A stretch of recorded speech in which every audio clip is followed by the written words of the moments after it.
यह कहानी नहीं सच्चाई है।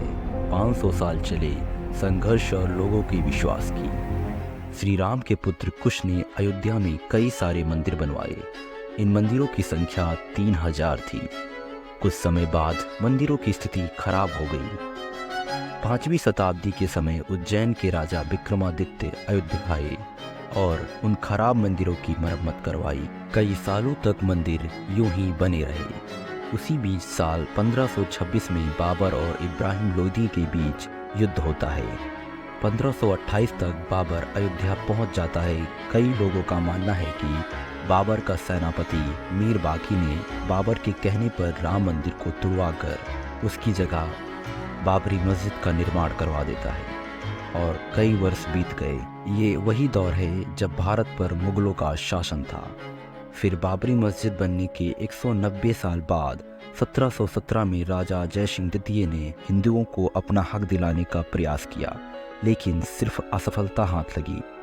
लेकिन वहीं पास में एक चबूतरे का निर्माण करवा देते, जहां हिंदू लोग पूजा अर्चना कर सके। 250 साल बीत गए थे। हिंदू इस बात को नहीं भुला पाए थे, जहां राम जन्मभूमि थी वहां एक मस्जिद है। फिर 1813 में हिंदू संगठनों ने दावा किया कि बाबर ने 1528 में राम मंदिर तोड़कर बाबरी मस्जिद बनवाई, और दावे ने लोगों के मन में अनेक सवाल खड़े कर दिए। और अंग्रेजों ने मस्जिद में हिंदू मंदिर के अवशेष मिलने का भी दावा कर दिया। फिर साल 1838 में मांटेगो मैरी ने एक रिपोर्ट दी, जिसमें बताया कि जो मस्जिद में पिलर का उपयोग किया गया है वो हिंदू मंदिर से लिए गए हैं। अब विवादित जमीन पर नमाज ही नहीं, पूजा भी होने लगी, जिससे माहौल और गर्म हो गया। वाजिद अली शाह के समय निर्मोही अखाड़े ने मस्जिद को अपने नियंत्रण में ले लिया और 1855 में मस्जिद को 2 भागों में बांट दिया। मुसलमान अब मस्जिद में जा सकते थे, पर हिंदू नहीं। तभी हिंदुओं ने राम चबूतरे पर पूजा अर्चना करने लगे। फिर साल 1857 में निहंग सिख और संतों के साथ मिलकर मस्जिद के अंदर पूजा और हवन करवाया। फिर 1885 में यह मामला अदालत पहुंचा और निर्मोही अखाड़े ने राम चबूतरे पर छतरी लगाने की अर्जी डाली, लेकिन अदालत ने इसे खारिज कर दिया।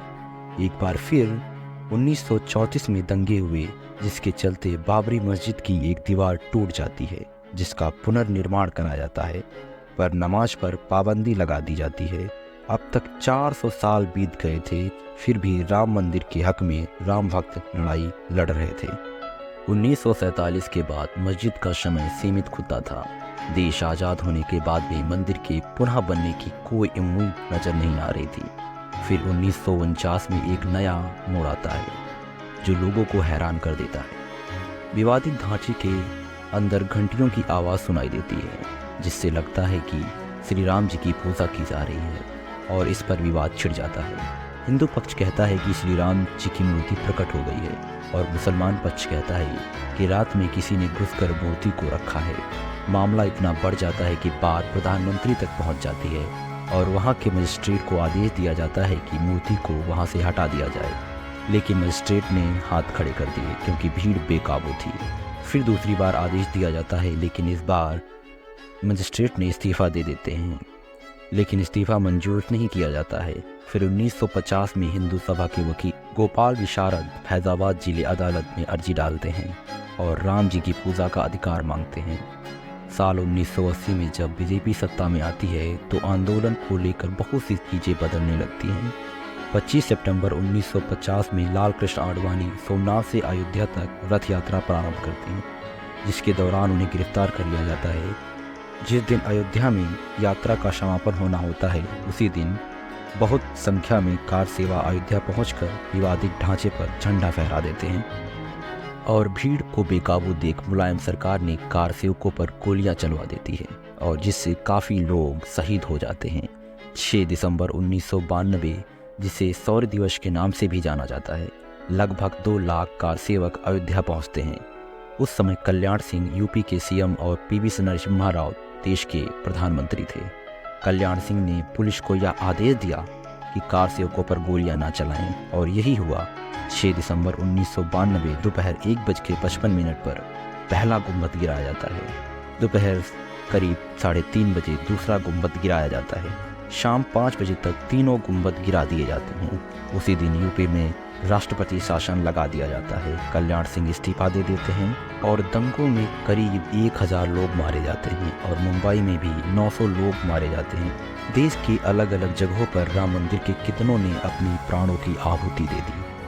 अब मामला इलाहाबाद के हाई कोर्ट से दिल्ली की सुप्रीम कोर्ट पहुंचता है। बहुत सारी जांचों के बाद नतीजन सुप्रीम कोर्ट 9 नवंबर 2019 को यह फैसला सुनाती है कि विवादित ढांचा राम जन्मभूमि ट्रस्ट को दे दी जाए। उसके बाद कंपनसेशन के तौर पर सुन्नी वक्फ को 5 एकड़ भूमि अयोध्या के अंदर दिए जाने का ऐलान करती है। 5 फरवरी 2020 को राम मंदिर का निर्माण शुरू हो जाता है और यह कहानी 500 वर्षों के संघर्ष की है और लोगों की बलिदान की।